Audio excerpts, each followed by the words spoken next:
पाणी कोणतं गेलं त्याच्यात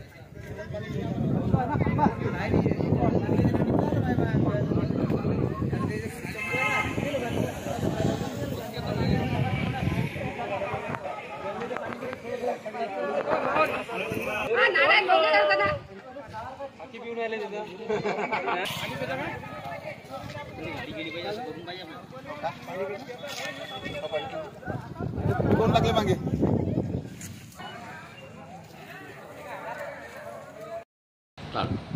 आपला परिचय. मी रामदास मारुती भगत, जामोद रहिवासी प्रॉपर. बर. त्याच्यानंतर मी आपण जे दिनांक 24/7 रोजी जे निवेदन गट विकास अधिकाऱ्यांना निवेदन दिलं त्या निवेदनामध्ये काय नमूद केलं? त्याच्यामध्ये मी हे नमूद केलं की बा हे जे शोध गड्डे खोदलेले आहेत ही 82च्या हद्दीमध्ये आहे समजा. 82च्या हद्दीमध्ये. हां. तर यानंतर 2 महिन्यानंतर 3 महिन्यानंतर या रोडचे काम होतात. त्यानंतर हे जो पैसा जो निधी आलेला आहे हा फुकट खर्च होत आहे. त्याकरिता मी हे निवेदन जे आहे त्याच्यानंतर बा हे जे गड्डे खोदले हे यांचं म्हणणं होतं की बा हे या खड्ड्याचे खालून कॉन्क्रीट आहे, त्याच्या बाद छपाई आहे, त्याच्या बादमध्ये स्लॅब आहे, त्याच्या बादमध्ये आपले या गड्ड्यामधून नदीमध्ये पाईपलाईन पाणी जाईल. हे मी बोललो. त्यानंतर सरपंच यांचा मुलगा मी त्यांना भेटलो त्यावेळेस त्यांनी हे सांगितलं की बा की सरपंच याचा मुलगा कोण? समाधान दामदार. बरं. यांच्यासोबत आपली चर्चा झाली? हां. यांच्यासोबत माझी चर्चा झाली होती. बरं.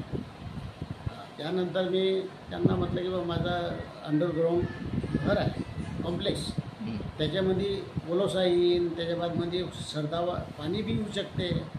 ते बोललो मी त्यांच्याशी. तर ते म्हणत बा तसं काहीच होणार नाही, सर्व या जे तुम्ही बोलून राहिले याच पद्धतीनं काम होईल. तर मला याच्यामध्ये भ्रष्टाचार आढळून आला म्हणून मी गटविकास अधिकारी यांना कंप्लेंट केली.